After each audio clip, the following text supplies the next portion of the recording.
Gandang araw mga friend. Ito po muli si Ate Lek. Welcome back po sa ating munting channel at nandito po tayo sa ating mini garden. Bihira na lang po ako napupunta dito kaya medyo makalat. Hindi ko na po naaayos kasi gawa nga po ako nga po ay nagkasakit at ako po ay may cancer. Ayan po ang ating mini garden.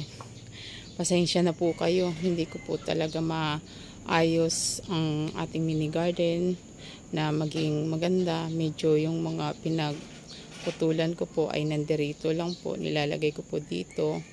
At ngayon gusto ko po sanang kumuha ng luya kasi wala na po akong luya.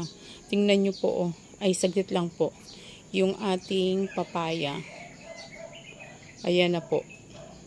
Nahulog na po siya. Bali, overripe na po kasi siya. Ayan.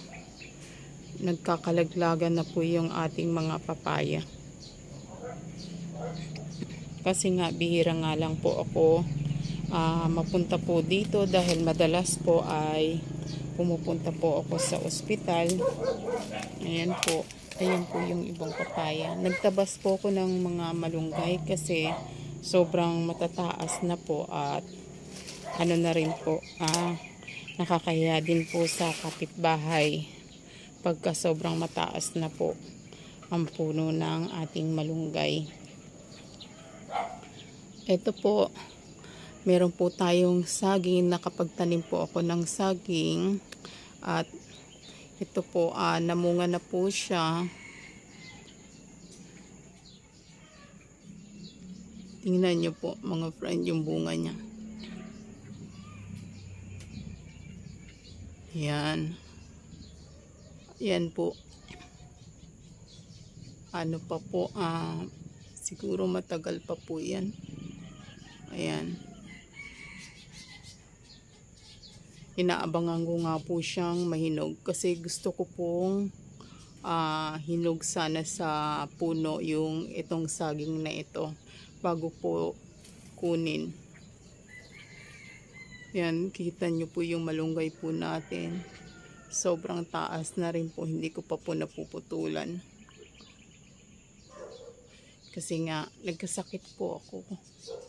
At medyo mahirap din magputol kasi ako po ay naoperahan nga po. Nagkaroon po ako ng surgery sa aking breast. Kaya, medyo limitado po na po yung aking paggalaw dito sa ating mini garden at medyo aaminin ko po na napabayaan ko po. At nandito po tayo. Kuha po sana ako ng luya. Ayan, namumulaklak din po yung nga po pala yung ating sampagita. Ayan. May bulaklak po siya. Ito, nakabuka na po yung kanyang bulaklak. Ayan. Pakita ko po sa inyo. Yan po yata yung naamoy ko kanina na mabango. Kaya lang ko konti lang po yung mga bulaklak ng sampagita natin.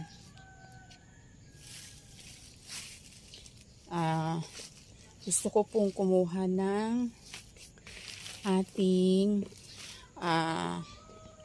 luya. Yung luya ko po ay tinatakpan ko lang po nito ng mga dahon ng saging para hindi po siya natuyo. Pero wala na po yung pinaka stem po niya. Tingnan po natin kung may laman pa na luya. Kasi wala na po siyang stem.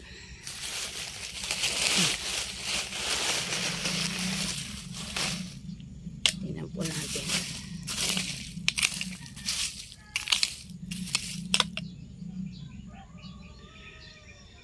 Ay, ito. Ito mga friend. Wait lang ha. Para nakikita ko na. Ay, ito. Ito. Nakikita nyo ba? Mga friend, ayan. Teka ha.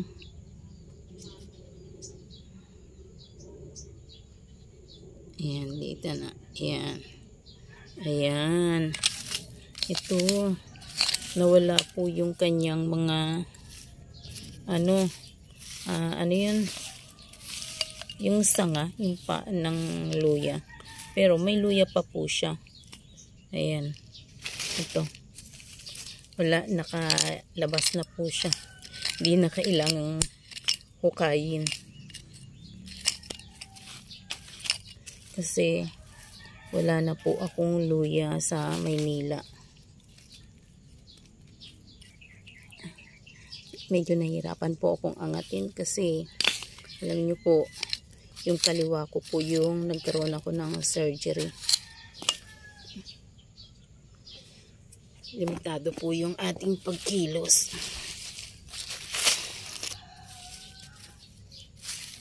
Ayan, kahit pala summer, okay lang. Effective yung ginagawa ko mga friend. Kahit wala na yung pinaka-puno niya, di ba natutuyo kasi yung pinaka-puno ng ating luya. Wag akala nyo patayin na yung tanim yung luya, pero hindi po. Meron po siyang sa ilalim. Buhay pa po yung kanyang mga ano yan. Ito, yung pinakaluya po. Ang laki.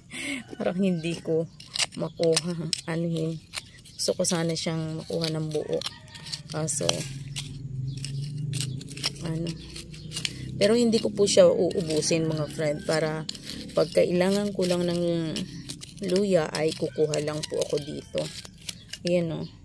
Meron pong millipedes. Maganda po to sa garden. Kung may ganito po sa inyong garden ay hayaan nyo lang po sapagkat yan ay nakakatulong po para maging malusog po ang ating lupa. Balik po natin siya dito. Kasi yan po yung umaano ng mga nabubulok ng mga dahon, ganun, mga stem. Para ma-decompose po yung mga po sa ating garden. Yung mga dahon, yung mga dapat maging fertilizer. Nakakatulong po yan.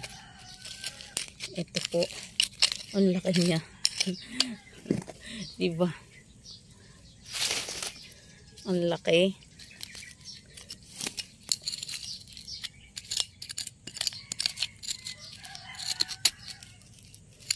Gusto ko po sanang makuha ng buo. Pero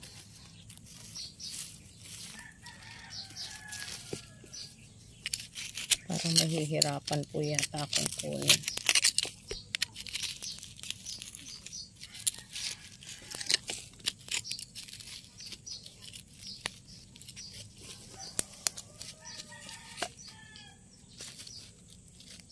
Nakaharang yung bato.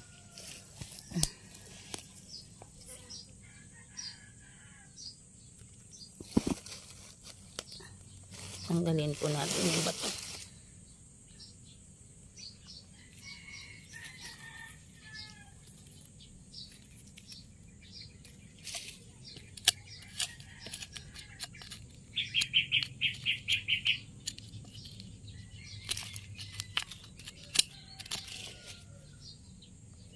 Oh.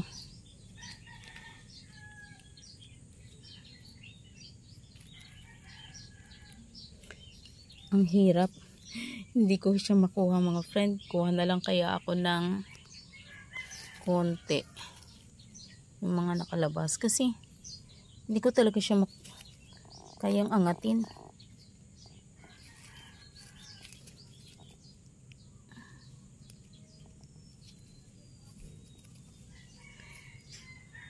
Nahihirapan akong kunin siya mga friend.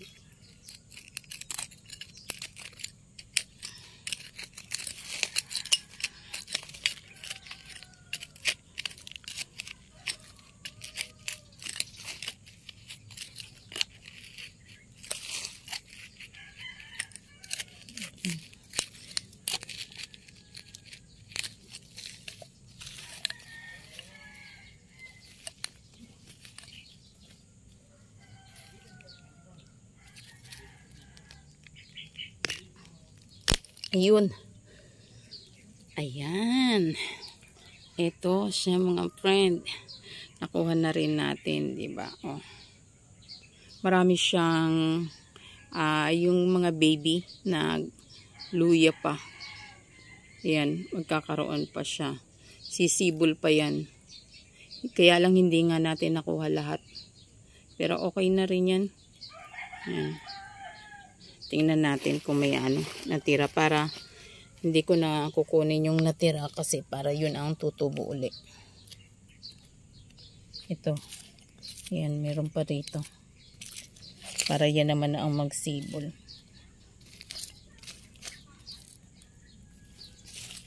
Patungan ko na kaya mga friend. Ayan. Diba? Ito. Nakikita nyo ba? Yan. Luya yan. Hindi ko na kukunin yan para sumibol din siya at hindi tayo maubusan ng luya kasi malapit na rin naman ang tag-ulan, mabubuhay uli yan. Takpan natin. Okay, hanggang dito na lang po mga friend at hanggang sa muli po, mag-iingat po kayo palagi. Ito po si Ate Lek.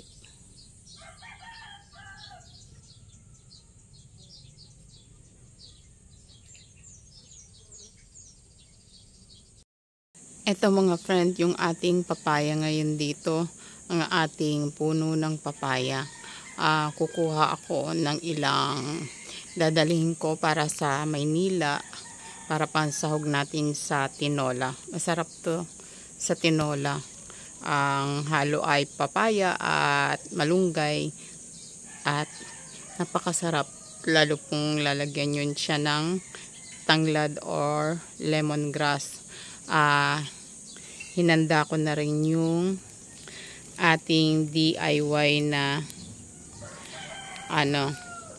ladder dyan, pero ingat lang tayo kasi hindi masyadong siya. Ako lang ang may gawa niyan. Pero matagal na rin naman siya. At yung malaki na yan, yung nakikita nyo, gusto ko siyang balutan ng plastic para hindi siya kagatin ng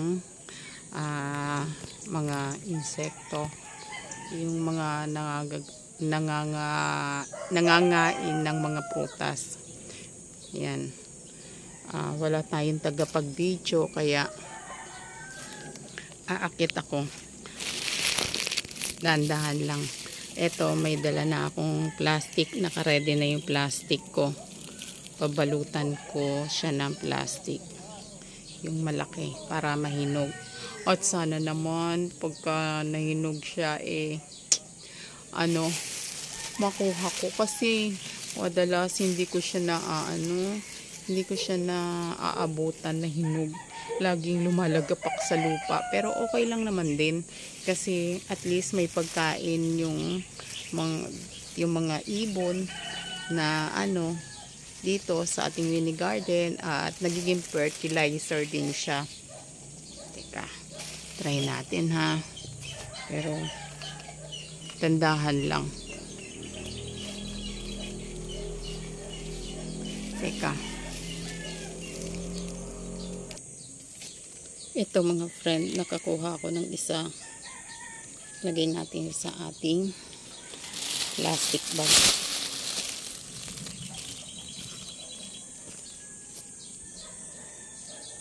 Medyo mahirap nga lang kumilos kasi wala tayong tagapag-video. Ay, bumaba na ako mga friend. Hindi ko na kayang i-video na nasa itaas tayo ng puno. Kaya hindi ko na maipakita sa inyo. Pasensya na kayo, medyo maingay kasi umaga ngayon dito at ang mga manok ng ating kapitbahay ay nagsisipagtilaukan. Ganun talaga pagka umaga.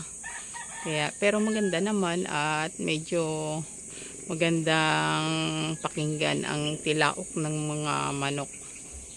Ayan. Medyo Nahirapan kasi ako na mag-video kapag nasa itaas ng puno. Kaya yan, pinalot ko at medyo tinanggalan ko ng yung mga sanga-sanga na tuyo. Yung sa abot lang na makakaya ko kasi gawa nga ng tayo ay naoperahan sa breast, kaya medyo talagang nahihirapan akong kumilos. Hindi talaga katulad ng dati. Ayan. At tatanggalin ko na yung ating ladder. Pasok na natin sa loob. Ayan, dalawa lang ang kinuha kong papaya mga friend kasi hindi naman natin mauubos kapag marami at saka medyo mahihirapan akong magbitbit. At kasama nga yung ating luya na nakuha din. Ayan. At tayo ay pupunta pa doon sa mini garden. Tingnan natin kung ano pa yung ating makikitang pwedeng kunin. Ay, eto.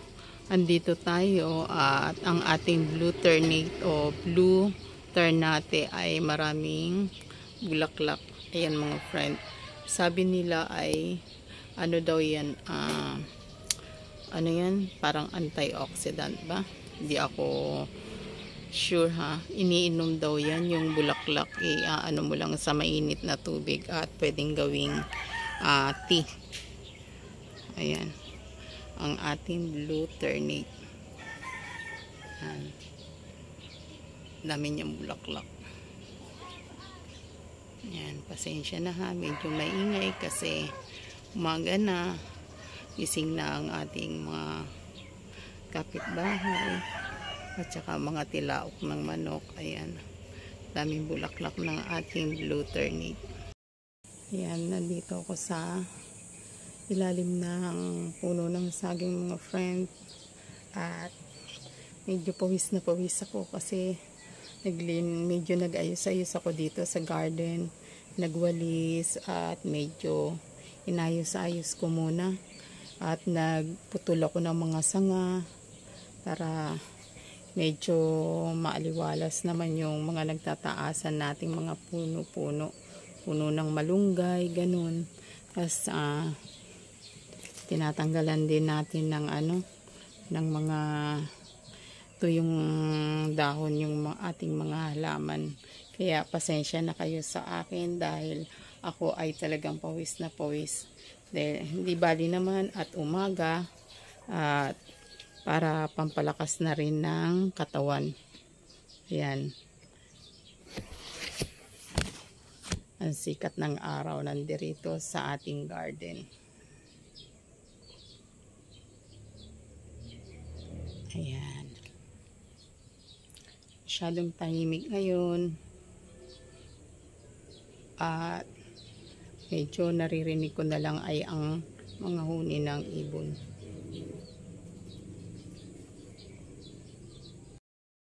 Tingnan niyo mga friend. Ang aking pandan. Ayan. Ayan. Lalaki ng dahon. Diba? Haba.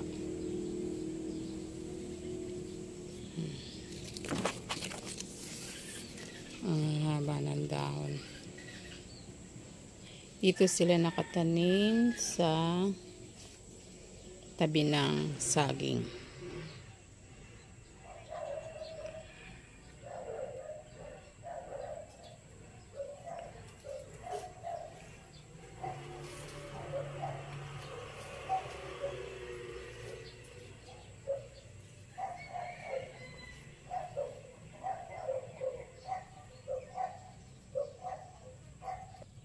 Ito may puno tayo dito ng kalamansi.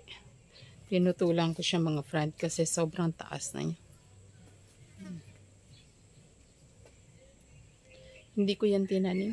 Basta na lang yan nabuhay.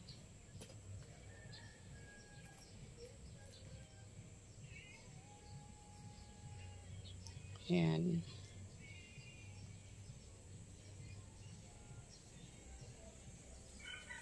May pinya tayo.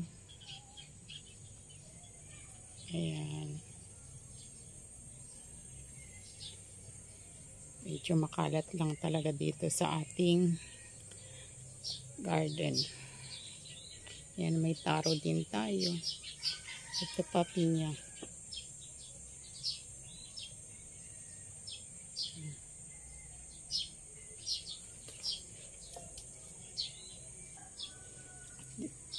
Ayan, another pandan. Katanim dito sa gilid ng ating pader. Ang bahay. Ayan. Ayan. Andito tayo sa puno ng saging, sa ilalim ng puno ng saging. Kasi presko dito mga friend. Alam mo yun, kahit matindi ang sikat ng araw, kahit mainit, pag nasa ilalim ka ng puno ng saging, ayan, presko siya. Hindi mo mararamdaman ang init. Ayan. At ayun ang ating bunga, ang ating saging. Hinihintay nating mahinog yan. Pahihinugin natin yan sa puno para matamis. Tingnan natin.